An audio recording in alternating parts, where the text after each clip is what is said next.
Hi, this is my first core video about my makeup collection, and I had to start with my favorite brand. It is Suqqu. I will divide this video in three parts. First, what to buy and what to skip, then my experience with the brand over the years, and finally some tips and tricks that I developed after buying Suqqu for many years. So let's start with what to buy and what to skip. For me, Suqqu must-haves are powder color makeup, so eyeshadows and blushes. Those are things that I really recommend and I would suggest to try at least once. As an example, the latest range of blushes is this one, that is the melting powder blushes, I think. Here I have a sample of eyeshadows. So this is, as you can see, is a limited edition packaging, and it's pre-holiday, something like that. Is a quad that actually I haven't used yet. The point is that these are all limited editions, so I grabbed them before they're gone. They are true limited editions. Suqqu is really a brand that does not do repromotes at all. So if you like something, better to buy it and not to have regrets in the future. So as I said, I have a lot of these eyeshadows. I think the formula is incredible because it is extremely thin and very forgiving when it comes to texture. I don't have texture highlight. I mean, I really like the effect because the powder being so thin, it allows to melt with your skin, to blend, and sometimes you can even overblend the eyeshadows, and to combine the colors. Another thing that I recommend are complexion products in general in terms of concealers and foundations. I don't have concealers, and honestly, I'm not a person that buys whatever new item comes except for eyeshadows and blushes. And so I have an old foundation that has been longly discontinued. This is the original Suqqu foundation. And this, I have it for, I think it's 5 years I have this one, but it's still perfect. So it's actually my favorite foundation. This is another little gem nobody talks about. It's a liquid eyeshadow. And this particular one is again a limited edition, is 107, and it was in a Christmas kit from 2019, I think. And it's amazing. So liquid eyeshadows, there's also a range of liquid eyeshadows in a permanent line. I don't have them. Finally, another item that I recommend and nobody talks about it is the cotton pad. I will show you. So here's are the Suqqu cotton pads, and as you can see, you see how thick they are. I will compare them with the Shiseido. This is a Shiseido cotton pad. This is a Suqqu cotton pad. The thickness of the Suqqu is almost doubled, you see? When it comes to size comparison, it's a little bit wider compared to the Shiseido, but it's a minimum difference, a little bit wider. I didn't have the best luck with face powders. For example, I have this one that is a limited edition from the summer collection of last year, and was meant to retouching, and honestly it doesn't do anything. I'm fascinated by made in Japan products because I think that the powders are really another level compared to the Western ones. But honestly, this made in Japan powder didn't do anything for me. No. My favorite powder is a pressed powder from La Prairie's, the Compact Foundation. Then lipsticks. Well, I have two old ones. I wanted to finish this lipstick. This lipstick was actually a kind of glossy one, and it's really on trend right now, but they are discontinued. And then we have these lipsticks that are actually the latest formula, is sheer matte, and this is because I prefer a matte finish on my lips compared to moist finish. But I don't like them because they emphasize the texture on my lips, the fine lines. I really need to prep my lips, and I much prefer, I mean, I have so many lipsticks, I much prefer a matte formula that doesn't emphasize my lines. These come with the cap when you purchase them, and then you buy separately a cap like this. I don't like this concept. I mean, yeah, it can be environmentally friendly, but for me, it's just a way to increase the price of the lipsticks. I don't like this bulky packaging. It takes so much space. You can see the difference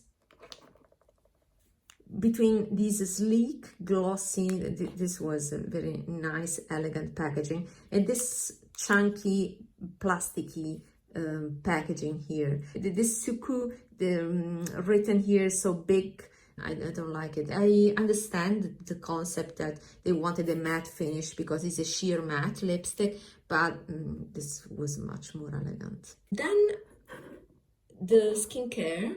I'm not inspired to buy the skincare. I mean, it's a fragrance and the texture, I think it's very nice, but silicone-y. I prefer products that are without fragrance and with low content of silicones. So the skincare range is not for me. Then the brushes. I have an incredible amount of brushes, but there's no point to show you the Suqqu brushes because they've recently switched to all synthetics, and that doesn't inspire me at all. So I want to spend my own money on those. Finally, the brow pencil. I had one and it didn't really deliver. Now we talk about my experience with the brand. When as I said before, I mainly purchased eyeshadows from Suqqu and later on blushes, but especially eyeshadows. So I will talk about the evolution of eyeshadows over the years. Suqqu is a brand that is continually evolving, and they focus on limited editions also because I think it's my opinion, it's a way for them to experiment with new formulas, and I will show examples of these. So the first line was this blend color formula. I believe they were called the blend color eyeshadows, and I depotted them and I put them in a large zip palette. Every column is a Suqqu quad. It's my first quad that I ever purchased from Suqqu. It was a limited edition. I don't remember its name. At that point, with this line, limited edition were labeled with EX, while now the numbering has changed.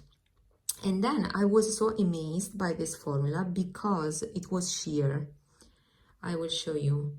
So you can see these colors, but once you put them on your skin, they can be sheared out. So they just give, you see, just give a hint of color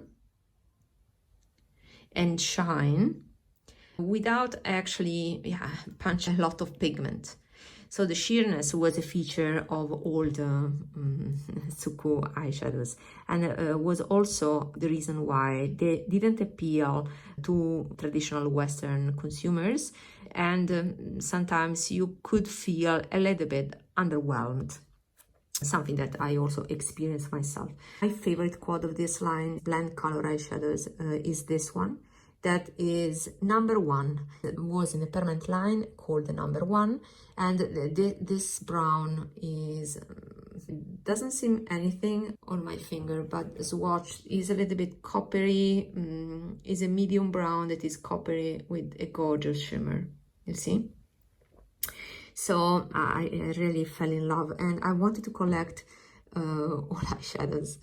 What was very unique from the brand was actually the fact that the pens were peculiar in a way, because they weren't metallic And but they were yeah, black, with black, it's a black plastic and quite thick. These were easily removable, and it's a feature that is still available today. So even in, this is the latest quad, there are holes that allows you to remove the pan with just a pin.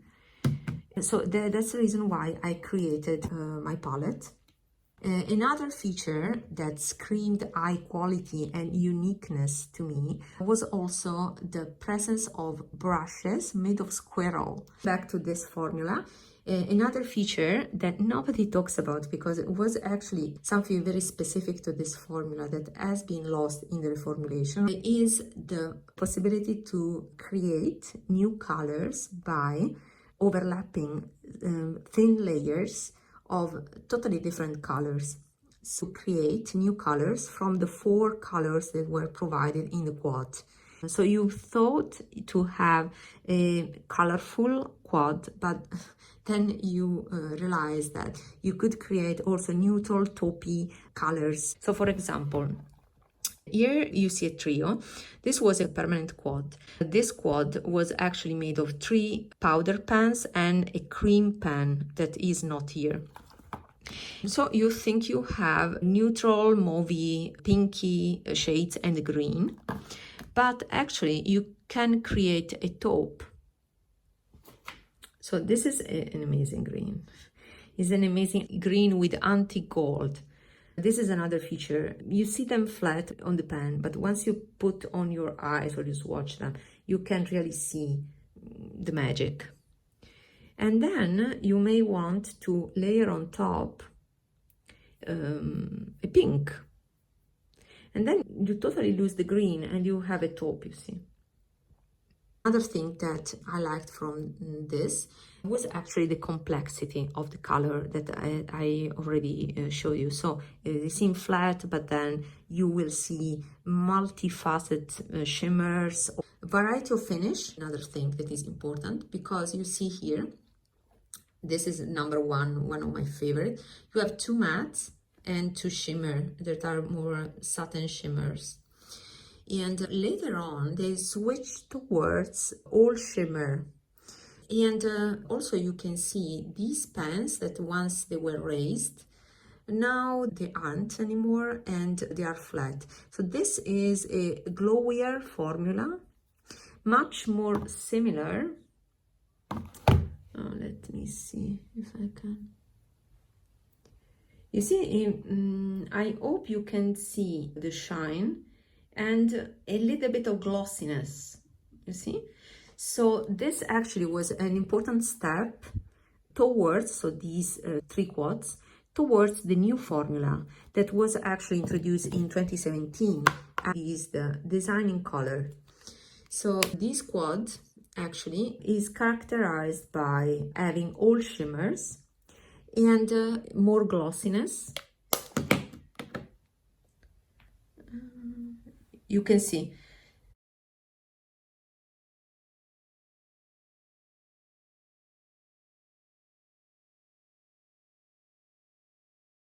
they were more pigmented than before, so more suitable for a wide range of skin tones, because these, honestly, they didn't show up on darker skins. The drawback of these was that they could be a little bit too subtle.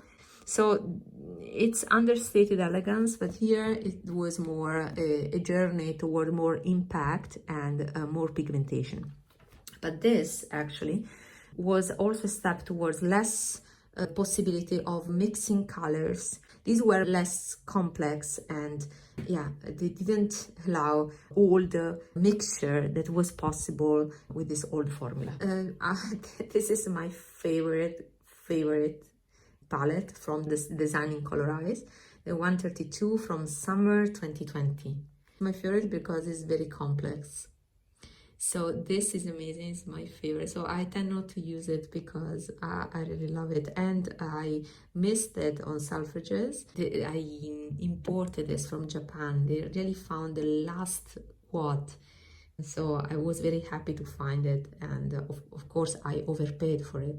So this is actually a great example of reintroducing complexity back, because these shades are all multifaceted. Like, for example, this brown as, oh, this second swatch before it goes, sorry. I don't think you can see anything. Let's see here. Oh, you see it as blue, you see, as a golden and blue shimmer.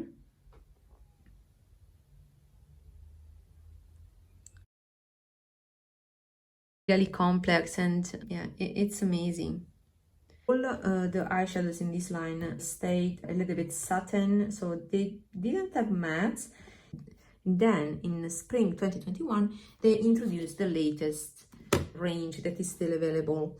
That is actually the signature color eyes. This is actually the latest palette from the summer 2022 collection, 116. As you can see here, I see a beautiful complex shade. Let me compare this one. So I wanted to compare with that glorious brown in this palette. But this one is still a masterpiece, you see. So this actually has a little bit of blue shimmer, but not so evident like this one's. Do you see it? Yeah, so there's a blue sheen, but less glittery than this. And it's a little bit reddish in tone. It's a reddish taupey brown compared to this that was more gold. This is still my favorite. So the texture scheme is actually a glitter, a matte, usually that is the combination, and two shimmers. So it's nice to overlap the glitter over the matte or the glitter over the shimmer. So these three type of finishes can be combined together to give a really pretty result. But the two shimmers combined together, yeah, they tend to just overlap. They tend to be quite pigmented. So they are not sheer, so you can't see really well the layer underneath. Of course, you can layer if you want, but it won't give the same precious, unique results of the blend color line. It was sheer, so not for everybody for sure, but more unique in that kind of way of usage. And the brush, I would say, now is being switched to synthetic. It's a soft synthetic, but of course it doesn't maybe compared to the goat hair, I prefer the synthetic, but the squirrel brushes are still my favorite. So there's that, and still the sponge applicator with this pointy sponge is very nice. Yeah. So here you can see the whole range of blushes. So these ones were until 2016 with the squirrel hair brush. Oh, how silky it is. Then you have the pure color blushes with the goat hair brush. This is my least favorite, and I much prefer this synthetic brush as also a nice pointy shape. I don't know if it's bundled manually or mechanically, but I like this shape. It's my second favorite. Of course, my favorite is this one. This is silkier, it's fluffier, and it bends the fibers, natural fibers.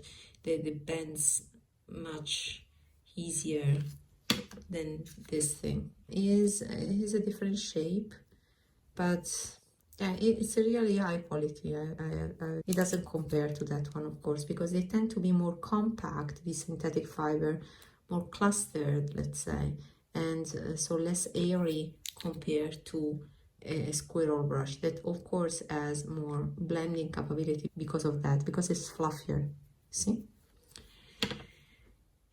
But this is actually my current favorite because it's more on trend. It gives a glowier finish. So here we have the swatches of these ones, of these three blushes. I swatched this one, the left part of this, and this one.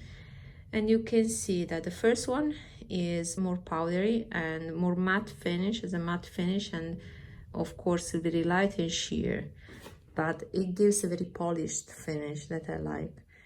Then the middle one is, yeah, you can't really tell here, but it's satin.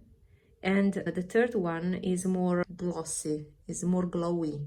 The second one is a classic. It may be my preference in long term, but right now I fell in love with this one because the new one, it blends really into your skin. It's an amazing formula that it's a must try. All in all, I have to say that Suqqu has evolved over the time. I like all the offering over the time for different reasons. Nowadays is a totally different brand than 6-7 years ago. Maybe a little bit more on trend for sure. Maybe it has lost a little bit that specific Japanese aesthetics in order to be catered towards a wider range of people, but I'm fine with that. It still preserves the Japanese uniqueness of textures and how thin the textures are. So still very remarkable. Finally, some tips and tricks, let's say statements that I empirically derived after several years of buying Suqqu. First, Suqqu limited editions are better than permanent ones. And this is because limited edition are experimental, as I said before. So usually they are more innovative in terms of textures and color combination. Then there are two types of collection, the UK collection and the Japanese collections. How to recognize them? The UK collection are usually those pre-summer, pre-holiday collections. A good way to recognize a UK collection is to check Instagram. There are two pages that are official pages of the Suqqu brand. One is Suqqu Europe and the other is Suqqu Official. Suqqu Official is the Japanese one, while Suqqu Europe is, let's say, the UK branch. It used to be called Suqqu UK, but now the page is called Suqqu Europe. When a collection appears on Suqqu Europe before Suqqu Official, then it's a UK collection. Those UK collections usually are designed by Western makeup artists, and they tend to be more pigmented, but also they are stocked in less quantity. Other things, Suqqu used to be famous for the greens, but this in the early days when there was that blend color eyeshadow range. Nowadays they tend to release oranges and pink color schemes, so not really my thing. They usually have kits for Christmas. Usually they have two kits and they call kit A and kit B. And in these kits you can find a variety of products, and sometimes there are experimental products as well. These of course are limited edition kits. For example, last Christmas, so Christmas 2021, they proposed two kits. These are in the Japanese, let's say, branch. And in these kits, there was a eyeshadow palette, a cream blush, and a liquid lipstick in the Glow formula. This is just an example, but sometimes they have powder blushes or some new textures. For Christmas collections, Christmas kits, they usually tend to provide larger stocks, so you can wait a bit and think about your purchase. Another statement: if you want a permanent item from the Suqqu line, grab it before it is too late. Do not think that because it is permanent and not limited edition, you can get it whenever you want and maybe wait for a sale for it. You can take this chance, but it's not really taken for granted that you will manage to get an item. And I will explain better with an example. I wanted a permanent palette, 09, from the Designing Color Eyes range. And this palette went sold out, and I was waiting for a restock. This palette was not restocked anymore, and then Suqqu switched to a new formula. So they discontinued that designing colorized range. So I ended up missing that palette. So do not think that permanent items have plenty of stocks.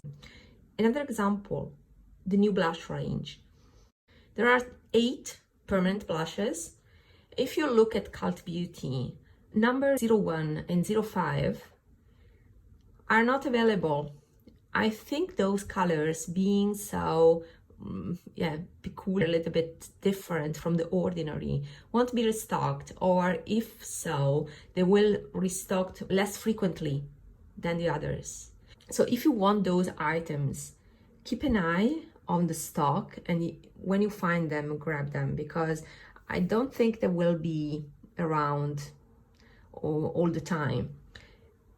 Suqqu discontinues also some colors of the permanent range without notifying the customers.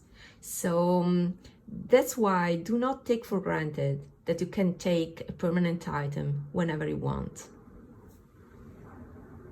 So Suqqu is currently sold on 4 online retailers. All the 4 online retailers are UK based. So you have to import Suqqu items from UK. And since Brexit, so January 1st, 2021, the European customer have to pay import taxes on top of that. Those 4 retailers are Selfridges, Harrods, Liberty, and Cult Beauty. Cult Beauty does not charge extra fees for European customers. So Cult Beauty pays itself the extra taxes. So for European, the cheapest way to buy Suqqu is buying from Cult Beauty. However, Cult Beauty only has those Japanese collection, not the UK collections. And also, for example, last Christmas, Cult Beauty did not have the kit B, I think. Okay, anyway, one of the kits. So sometimes, even for the Japanese collection, Cult Beauty decided not to carry everything. So, if you want something that is not carried by Cult Beauty, the only option for European customers is to pre-order from Liberty Counter. Only Liberty Counters ship to Europe. In that case, you have to pay shipping and extra taxes on top. Liberty handled this with DHL, so the taxes you have to pay, you pay them before the package is delivered. They will inform you via email or SMS, then you pay the fees you have to pay, and finally the package is released and is delivered to you. So this is how it works. Americans have all the possibilities, so all the 4 possibilities: Selfridges, Harrods, Liberty, and Cult Beauty. They have different fees, and the Americans also can pre-order from every counter, so from Selfridges counters, Harrods counters, or Liberty counters. It's not possible to pre-order from Cult Beauty. Selfridges usually has 15 days exclusivity of the Suqqu collections. So Selfridges will get the products in advance, 15 days before the other retailers. Yeah, it should be an agreement, something like that. And Selfridges sometimes has also exclusive items. For example, it was a palette 102. It was a limited edition Suqqu Quad that was an exclusive to Selfridges. It was not sold elsewhere. But this is very rare. It only happened that time. So it hasn't happened anymore. But what is always true currently is that Selfridges has those 15 days exclusivity before the other retailer. So if you don't live in an European country, buying for Selfridges allows you to get the products before the others. So that's it for today. Have a look at my other video that is about my manifesto. I talk a little bit of myself and mindset. So let's meet in that video. Bye.